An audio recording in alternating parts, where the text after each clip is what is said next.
यूं तो नई दिल्ली के ज़ेर निज़ाम कश्मीर से शाज़ व नादिर ही अच्छी खबर सुनने को मिलती है, लेकिन इतवार का दिन ज़रा मुख्तलिफ था। दारुल हुकूमत श्रीनगर के वस्त में मौजूद हसीन झील नगीन के किनारे पर विंटेज यानी तारीखी और मॉडर्न या जदीद मोटर कारों की एक नुमाइश मुनक्कद की गई, जो लोगों की एक बड़ी तादाद की तवज्जो का मरकज़ बन गई। नुमाइश देखने वालों में से अक्सर की ये राय थी कि तशद्दुद, तबाही और बेयकीनी के इस मौसम में अगर दिल को बहलाने की कोई सूरत निकल आती है तो गनीमत है और इसका भरपूर फ़ायदा उठाना चाहिए। ताहम नुमाइश का मुशाहिदा करने वाले एक शहरी का कहना था, विंटेज कार्स एक इंसान का गाड़ियों के साथ जो रिश्ता है, मतलब वो बहुत पहले से है। वही दिखा रहे हैं यहाँ पे कि कश्मीर में भी अवेलेबिलिटी है। जो कल्चर अब फॉरेन में हो रहा है, मतलब वहाँ पे उसी लाइन में हम भी आ रहे हैं कि गाड़ियों की अहमियत समझ रहे हैं। Part and parcel of life है एक गाड़ी आजकल, तो उसी को एक तरजीह दी गई है आज।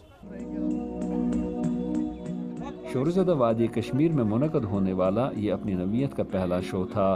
नुमाइश का इफ्तिताह करते हुए नई दिल्ली के ज़ेर निज़ाम कश्मीर के टूरिज़म सेक्रेटरी सरमद हफीज़ ने कहा कि कश्मीर के बारे में मस्बत खबर और सोच पैदा करने के लिए इस तरह की मज़ीद तक़रीबात का एहतमाम किया जा रहा है।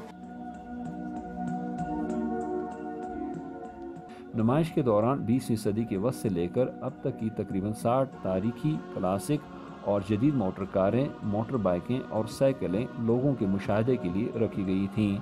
नुमाइश का एहतमाम कश्मीर ऑफ रोड नामी एक इदारे ने महकमे सयाहत और 92.7 बिग FM रेडियो की इश्तराक से किया था। कश्मीर ऑफ रोड के बानी अली साजिद ने नुमाइश के इनेकाद का मकसद बयान करते हुए कहा, Basically what we try to do is showcase the cars of Kashmir, old and new। और ये पहला इवेंट है जिसमें इतनी सारी गाड़ियाँ और इतनी वेरिएशन की गाड़ियाँ एक साथ एक प्लेटफॉर्म पे आई हैं। सो हमारा आइडिया बेसिकली यही था कि एक कार कल्चर को कश्मीर में एक प्रमोशन मिले। महकमे सयाहत के तर्जुमान ने कहा कि श्रीनगर को दोबारा एक ज़िंदा और खुश दिल शहर में बदलने और इसके मकीनों को राहत व सुकून के लम्हे फराहम करने के लिए निजी इदारों के इश्तराक से कई इक़दाम उठाए जा रहे हैं। ज़ुबैर डार के साथ यूसुफ जमील, उर्दू VOA, श्रीनगर।